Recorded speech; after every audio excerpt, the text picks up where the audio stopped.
really valuable in terms of grassland. I can remember them in my mind's eye as just being vast fields of what looked like really good quality grassland, and that was only 10 or 15 years ago. If you have the correct information, that an area was grassland prior to it being developed, maybe it's not a good idea to support that developer. Maybe go and look for a house somewhere else. It's not about who's better than who, or it's about everyone getting together and helping the environment by planting our grass seeds. So just for this one striped legless lizard species, we may not see any really significant change to that environment, but we have to really ask ourselves that question, well, when is it acceptable for a species to become extinct in this environment, and how many of those can we tolerate? Grass is bigger than the planet itself. We need the grass to conserve the planet. If we don't, well, we're all in trouble.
If you don't like same-sex marriage, vote no. If you're worried about freedom of speech and freedom of religion, vote no. And if you don't like political correctness, vote no, because this is the best way to stop it in its tracks.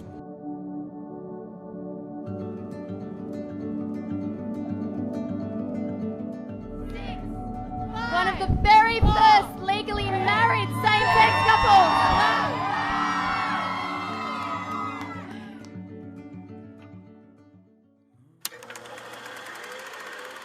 I always dreamed of my wedding. So I wanted, like, you know, the white dress, and I wanted all of that stuff. And I never really thought what that might look like if I married a girl. It was always just going to look the way you would imagine it. We got engaged and I wanted to wait until it was legal. Ty was the one who was like, no, I just want to do it. I wanted to wait because I didn't want that question of, oh, but it's not legal. Like, so what does that mean? And I didn't want to have to explain it, and I didn't want people to not take it seriously. To us, it was our wedding. But Ty didn't want to wait. So Ty gets what she wants. And you chose D. I chose D as well. My name is Dee Brinsmead and I go under Marry Me Dee. I've been a civil marriage celebrant for 7 years now, and I also own a marriage chapel called the Altar Electric. We kept in hope that it would all pass, the bill would pass by the time their wedding came around, and when we knew it wouldn't, I said to them, look, the day that this all happens, I will find you, we will get together, and I will make this legal. We have voted today for equality, for love. It's time for more marriages, more commitment, more love, more respect.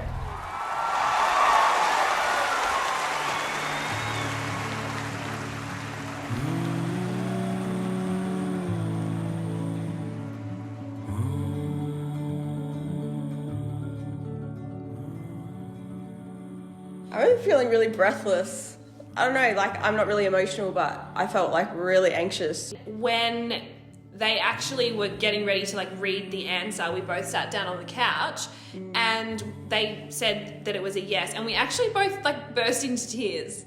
Yeah, it was like this overwhelming feeling of being like everyone else. I said, let's be the first people, let's make the Altar Electric the first place that marries the very first same-sex couple at midnight on the day that it becomes legal. Dee did this speech before it was midnight and talked about the fact that our community has had to have this fight for such a long time and what an amazing moment this is. And what they want to announce to everybody, or make it clear to everybody, that this signing of this document tonight at midnight is for all the LGBTQ people. I call upon the persons here present to witness that I, Tegan Lee Daly, To witness that I, Tegan Lee Daly, take you, Mattia Ilkari Mercy Minicon, take you, Mattia Ilkari Mercy Minicon, To be my lawful wedded wife. To be my lawful wedded wife. I remember specifically looking at my parents, because for my mum, I feel like for my mum it was a really big deal that we could legally get married. And I remember looking at my parents in the front, they were crying and cheering, and it was just for me that was the best moment. In our mind we felt married already, so us getting legally married at midnight and including the community was because to us we were just kind of like the token or the symbol. We weren't actually the larger picture. So we were the ones getting married, but to us it felt like more of a celebration and a party and a yay, this is legal.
Dark, to be honest.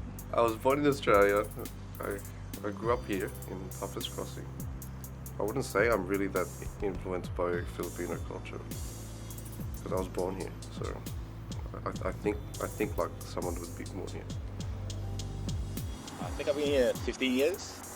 We came to Mum 2004. I think it was July. It was so cold when I first came here. I was a little kid. They told me you have to have a shower. You're going to Australia tomorrow. I said, whoa. So where's that? When people ask where I'm from, I don't know, I'm proud to tell them where I'm from. I'm from Sudan, South Sudan. Well, right now, the media, I would say, not the best time to be Sudanese. The media right now is portraying the South Sudanese people pretty savage.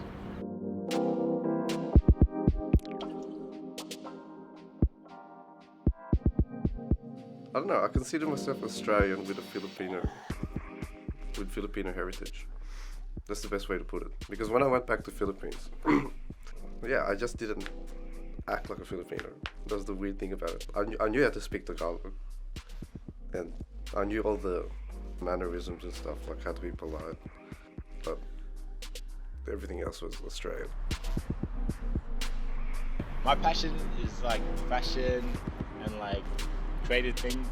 We're just making music and just making clothes maybe, or sewing some things up. And that's what I like to do forever if I could, if I got paid for it too. I don't know, I actually like mixing it up.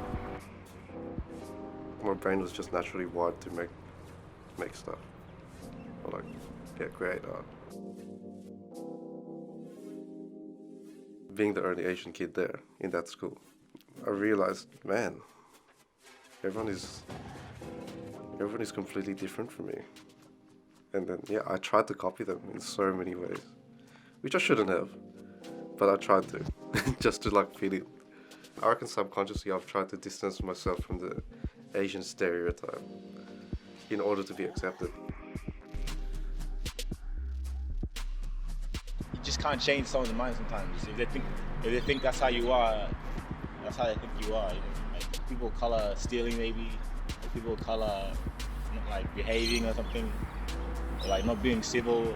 I feel like when you're of color, when you're out, you have to make yourself as approachable as you can. You can't make yourself look intimidating. If I was just really nice and smart, I feel like people would take me a lot more seriously. There were a few warehouse parties that happened, and the first one was cool. But then after it, the police shut it down. we all just spilled out onto the street, and then the police just hung around. And at some point, they just got sick of waiting, and then they just started, they just started aggravating some of us, and then they just started pushing us around. You'd see like a cop yelling, "Get the fuck out of here, you good cunt!" And then beating him with a baton. And there'd be like a Sudanese group of people who'd be like, "Yeah, you fucking black monkeys, get the fuck out of here." It was the whole group of police doing this. I feel like one of them started it, and then everyone just followed on.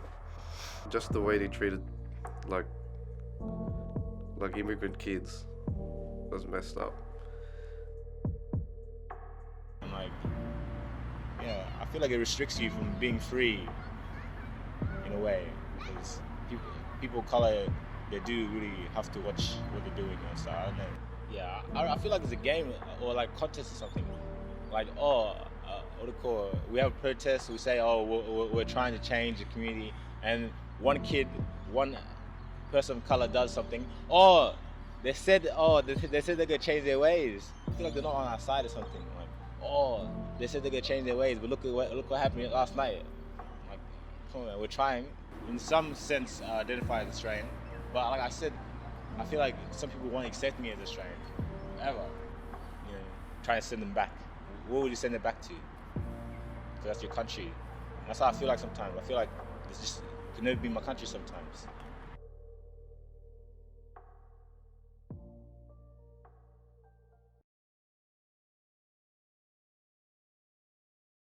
大家好，我叫菲林。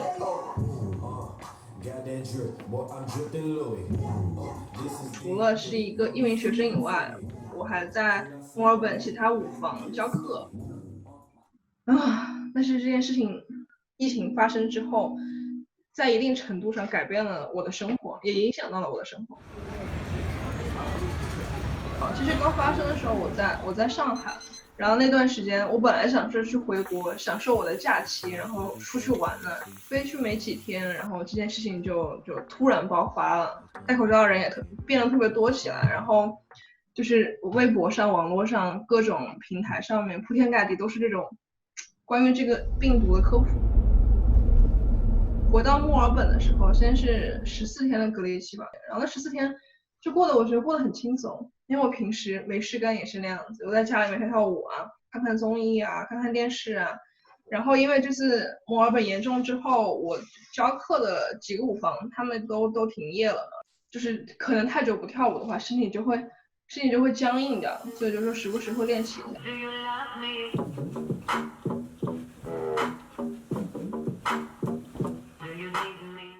我还尝试拍过就很搞笑的那种视频，因为在家里面真的实在太无聊了，想说玩一下，然后用自己喜欢的歌 freestyle， 或者说编舞，就我觉得是一种让自己开心的方式吧。只有这个，就跳舞可以让我保持活力，我觉得。有点难受，是因为你太久不跟别人讲话之后，然后你出去然后买东西干什么的时候，会变得很容易紧张，然后有时候会怕人，然后那段时间又是就是大家对中国的态度很不友好的时候，有些种族歧视啊这种新闻很经常发生，然后就出去的时候，虽然说他们没有对你做什么事情，但是你还是会有一种警惕在里面吧。他在看你的时候，你会很反感。我是觉得有些时候我可能不是很能融得进去，就是这种环境，我可能性格不是喜欢就是跟人出去玩啊。所以一开始疫情发生的时候，我可能还比较开心，比较放松。然后到后来的时候，我发现它逐渐让我的社交技能又下降了一个 level， 就是我开始惧怕跟别人面对面交流了。那当我看到街上有那么多人的时候，我还是会去担心我是如何再去重新融入这个社会的。这是我最担心的一件事情，也是最影响我的一件事情。因为当你太久在自己的世界里太久的时候，不和身边人讲话的时候，尤其在隔离这段时间，说话是一件是件需要训练的事情吗？我觉得，所以这是最让我困扰的。当我在重新融入这个世界，重新融入这个社会的时候，我会面临什么困难？可能会比我之前面临的东西会更多吧。其实墨尔本还是一个蛮友好的一个。如果说当你碰到比如说一些歧视的事情的时候，还是会有人站出来为你说话的。只不过现在这个节骨眼上，大家可能会比较敏感一点，所以当然这些事情的发生，并不会抹灭掉我对墨尔本的喜欢。我觉得每个地方可能都是这样子的，你在这边住的时间长了，你会发现它好的地方和不好的地方，但是你不可能否定自己这几年在这里发生的所有事情。所以墨尔本对我来说可能是一个比较特别的存在，然后现在也慢慢好起来了，所以我也希望就是说澳洲能尽快恢复，然后我们能回到正常的社会中，然后一切都能好起来吧。